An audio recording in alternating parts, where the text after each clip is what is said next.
13 চনত MBA মাৰ্কেটিংত কৰি বেলেগৰ আন্ডাৰত চাকৰি নকৰি এজন মানুহে খুলিলে 400খন দোকান। এই ভিডিঅ'টোৰ পৰা আপোনালোকে কি শিকিলে, মই যি শিকিলো, মই যি বুজিলো, সেয়া পইণ্ট আকাৰে মই পিছলৈ ভিডিঅ'টোত আপোনালোকক জনাইছো। আৰু আপোনালোকেও যদি কিবা বেলেগ বুজিছে বা সেইখিনি বস্তুৱেই আপোনালোকে নটিচ কৰিছিলে নে, ভিডিঅ'টো আপোনালোকে জনাবলৈ নাপাহৰিব। আৰু আপোনালোকলৈ অশেষ ধন্যবাদ যে আপোনালোকে এনেকুৱা ধৰণৰ ভিডিঅ'ত নিজৰ সময়বিলাক দিছে, য'ত আপোনালোকে দুই এষাৰ কথা শিকিব পাৰিছে। এনেই এটা ভিডিঅ' চাই নিজৰ সময়খিনি নষ্ট কৰাতকৈ কিবা এটা কথা শিকি যায়। উদ্দেশ্য হ'ল যাতে যোনে কিবা এটা কৰিম বুলি আগবাঢ়িছে তেওঁ যাতে মোৰ এই ভিডিঅ'খিনিৰ পৰা মূল কনচেপ্টখিনি বুজে। নতুন ফৰ্মেটত ভিডিঅ'খিনি কৰিবলৈ চেষ্টা কৰিম যাতে কনচেপ্টখিনি বুজাই তেখেতলোকক আগবঢ়াই নিব পাৰোঁ। বলক ভিডিঅ'টো এতিয়া আৰম্ভ কৰোঁ। এইখন বজাৰ হ'ল এখন প্ৰাইভেট বজাৰ। ইয়াত যিজন মালিক জিন্তু বৰুৱাই অকলে দোকান নুখুলি 400জন মানুহ মাতি ইয়াত দোকান খুলিলে, মানে বজাৰ এখন সৃষ্টি কৰিলে। বজাৰখন হয় প্ৰত্যেক বুধবাৰ। আৰু মোৰ লগত আছে এইফালে জিন্তু বৰুৱা দা। জিন্তু বৰুৱা আপোনাক স্বাগতম জনাইছোঁ। সঁচাকৈ এটা ইউনিক আইডিয়া। আপোনালোকে ক'ৰবাত দেখিছিল নাই দেখা, এইটো কমেণ্ট কৰি জনাবলৈ ভাবিব। এনেকুৱা ধৰণৰ প্ৰাইভেট বজাৰ, চৰকাৰী বজাৰ বা যি কালেকশ্যন কৰে বজাৰ, তেনেকুৱা বহুত দেখিছোঁ। বুধবাৰ হয়, বৃহস্পতিবাৰ হয়, শনিবাৰ হয়, দেওবাৰ হয়, সাপ্তাহিকভাৱে হয়। এইখন কিন্তু হ'ল ইউনিক প্ৰাইভেট বজাৰ। 3.5 বিঘা 4 বিঘা এনেকুৱা হ'ব। 3.5 বিঘা 4 বিঘা মাটিত কৰিছে। আইডিয়াটো কেনেকৈ আহিলে? যদি এইখিনি এৰিয়াত, এইটো হ'ল বাইপাছৰ কিনাৰত, মই আপোনালোকৰ কথাও জনাই থৈছোঁ দেই। এইটো এৰিয়াত যদি তেওঁ নিজে অকলে যদি দোকানখন খোলা হ'লে ডেফিনেটলি ইয়াত চেল নহ'ল হয়, হ'লহেঁতেন না দাদা?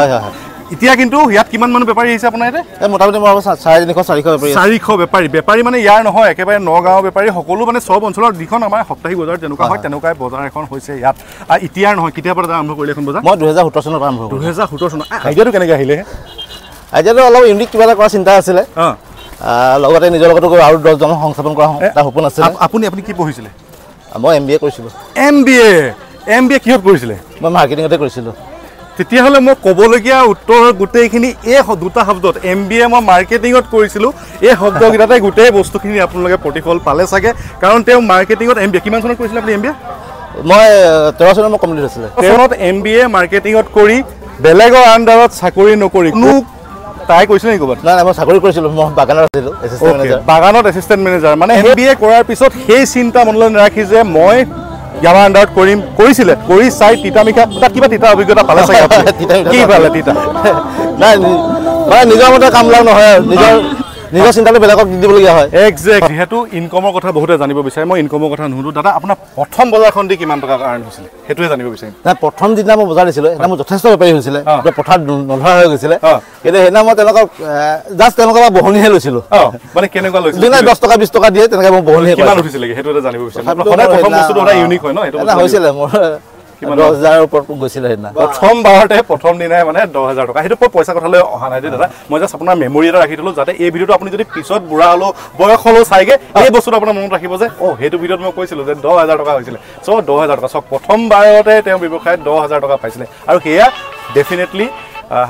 ডেফিনেটলি মানে ঘৰলৈ গৈছিলে পইচাকেইটা। এক্সেক্টলি ঘৰলৈ। ভিডিঅ'টো কৰি থাকোঁতে কিছুমান টেকনিকেল ডিফেক্ট হ'ল, অডিঅ'খিনি নাহিল। আজি এই ষ্টৰিটোৰ পৰা আমি শিকিব লগা কি আছে? প্ৰথম আমি শিকিব লগা আছে ব্যৱসায়টো কৰোঁতে তেওঁ কোনো কেপিটেল এক্সপেণ্ডিচাৰ নকৰিলে। Point number 1। কাৰণ এটা ব্যৱসায় যেতিয়া আৰম্ভ কৰিছে, ব্যৱসায়ত মানে অনিশ্চয়তা থাকে যে ব্যৱসায়টো ছাকচেছ হ'বই নে নহ'বই নে, সেইটো একচুৱেলি গম পোৱা নাযায় প্ৰথম ষ্টাৰ্ট কৰোঁতে। তেওঁ সেইটো আইডিয়া কৰিলে। তেওঁ মাটি যিখিনি আছিলে, মাটিখিনি তেওঁ এতিয়াও সেই মাটি ভাগে আছে। তেওঁ কোনো তাতে বিল্ডিং বনোৱা নাই, কোনো একো তাতে ইনফ্ৰাষ্ট্ৰাকচাৰত কামেই কৰা নাই, তেওঁ কেপিটেল এক্সপেণ্ডিচাৰ কৰা নাই।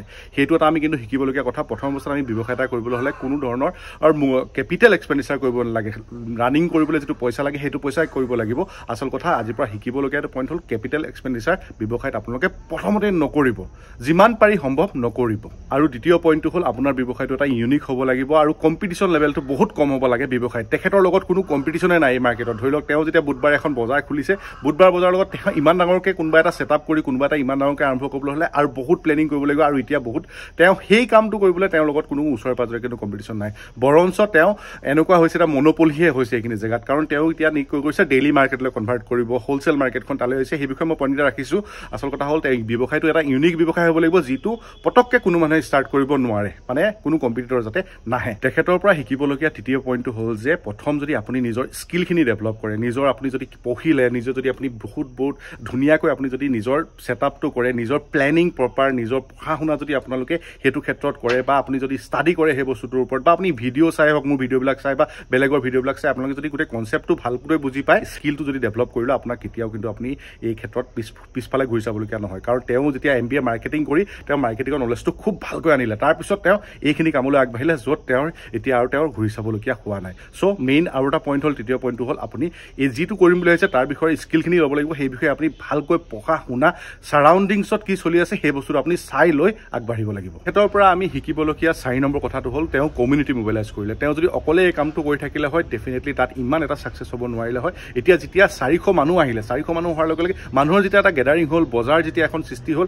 ডেফিনেটলি আৰু মানুহ আহিলে আৰু বজাৰলৈ আহিলে আৰু বেছি তেখেতৰ ট্ৰেনজেকশ্যন হ'ল আচল কথা হ'ল কমিউনিটি মোবিলাইজ কৰিব মানে অকলে কোনো কাম নকৰি কমিউনিটিটো লৈ আগবাঢ়িব যেনেকৈ গোৱালপাৰাত এতিয়া ধৰি লওক যেনেকৈ কলৰ খেতি কৰিছে কল খেতি অকলে কৰি থাকিলে হয় ইমানকৈ চেল নহ'ল হয় এতিয়া গোৱালপাৰাৰ পৰা কল কিয় আহে কাৰণ তাতে কমিউনিটি মোবিলাইজ হ'ল সকলোৱে কাম কৰে তাত গ'লে পাব বুলি মানুহে জানেই সেই বস্তুটো তেওঁ তাত ইউজ কৰিলে যে তেওঁ কমিউনিটিটো মোবিলাইজ কৰিলে সেইটো এটা কিন্তু কৰিবলগীয়া কথা তেওঁ ভাল কাম কৰিলে আৰু সেইটো বস্তু আমি শিকিব লগা আছে কমিউনিটি মোবিলাইজ কৰিলে তেওঁৰ লছ কেতিয়াও নহয় তেওঁ মানে সদায় আগে বাঢ়ি যাব পাৰিব কাৰণ কিয় কমিউনিটিটো লগত লৈ তেওঁ আগবাঢ়িছে 5 নম্বৰ পইণ্ট তেখেতৰ পৰা শিকিব লগা হ'ল তেওঁ এডোখৰ নিজৰ এনেই পৰি থকা মাটি এডোখৰত তেখেতে এখন মাৰ্কেট বনালে যিখন মাৰ্কেটত এতিয়া নেক্সট পেজত মাৰ্কেটটো বনালে আপোনালোকে গমেই পালে এতিয়া নেক্সট পেজত তেওঁ কি কৰিছে ডেইলি মাৰ্কেটলৈ কনভাৰ্ট কৰিব হোলচেল মাৰ্কেটখনো তাত আহিছে প্লাছ লগতে ৰেষ্টুৰেণ্ট খুলিছে প্লাছ বেলেগ দোকান এটা কমপ্লিট এটা মানে টাউনশ্বিপ এখন তাতে গঢ় হ'বলৈ গৈ আছে মানে এখন টাউনে হ'বলৈ গৈ আছে সেইখিনি জেগাত চ' সেই বস্তুটো যেতিয়া কৰিলে তেওঁ এটা ব্যৱসায় আইডিয়াটো ইউনিক আছিলে কাৰণে তেওঁ এই বস্তুটো কৰিব পাৰিলে আৰু লাষ্ট পইণ্ট আমি তেখেতৰ পৰা শিকিব লগা হ'ল সেই জেগাডোখৰত তেওঁ যদি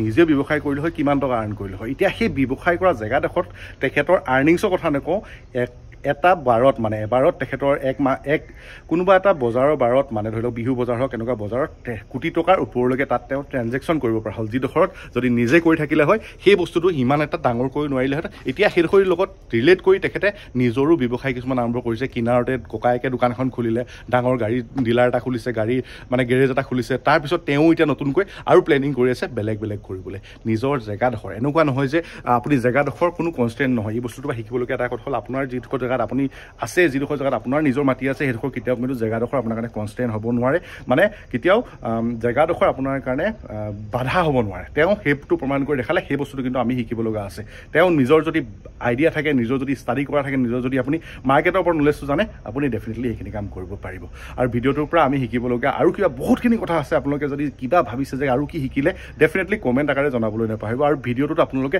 এনেকৈ মনোযোগেৰে দিয়াৰ বাবে আপোনালোকলৈ অশেষ ধন্যবাদ ভিডিঅ'ত যিটো টেকনিকেল কাৰণত ভিডিঅ'টো বাকীখিনি থাকি গ'ল কৰিব নহ'ল আৰু ময়ো নতুন ফৰ্মেটত ভিডিঅ'খিনি আনিবলৈ বিচাৰিছোঁ যাতে আপোনালোকক মই কি বস্তু শিকিলোঁ বা আপোনালোকক কি শিকিলে সেই বস্তুটো ইণ্টাৰেক্টিভ কৰি আমি আগবঢ়াই নিব পাৰোঁ যদি ভিডিঅ'টো ভাল পালে বন্ধুবৰ্গৰ মাজত এবাৰ আপোনালোকে শ্বেয়াৰ কৰিবলৈ নাপাহৰিব কাৰণ এইখিনি বস্তু আমি যদি জনাই নাযাওঁ আমি নিজৰ কমিউনিটিক বা নিজৰ ল'ৰা ছোৱালীখিনি যোনে কিবা এটা কৰিম বুলি ভাবিছে তেওঁলোকে কিন্তু পিছলৈ কিবা এটা প্ৰব্লেম হ'ব পাৰে যাতে ভিডিঅ' আকাৰে কৰিলে বস্তুখিনি গম পায় সেইটোৱে জনোৱাৰ মোৰ প্ৰচেষ্টা আৰু এই প্ৰচেষ্টাক আপোনালোকে ছাপোৰ্ট কৰিবলৈ হ'লে আপোনালোকে মোৰ চেনেলটোক ছাবস্ক্ৰাইব কৰি যাব আৰু আপোনালোকে মোক ফেচবুকতো ছাপোৰ্ট কৰিব পাৰে জীৱনৰ সংস্থাপন বুলি চাৰ্চ কৰি আপোনালোকে যিটো পেজ পাব তাত আপোনাৰ ফ'ল' কৰি যাবলৈ নাপাহৰিব 56,000 ফলোৱাৰ আছে মোৰ কাৰণে সেইখনে হ'ব আপোনালোকৰ আশীৰ্বাদ আৰু কাম কৰি যোৱাত এনেকৈ উৎসাহ পাই যাম ভিডিঅ'টো এবাৰ বন্ধুৰ লগত শ্বেয়াৰ কৰিব কমেণ্ট কৰিব কি শিকিলে জনাবলৈ নাপাহৰিব ধন্যবাদ থেংক ইউ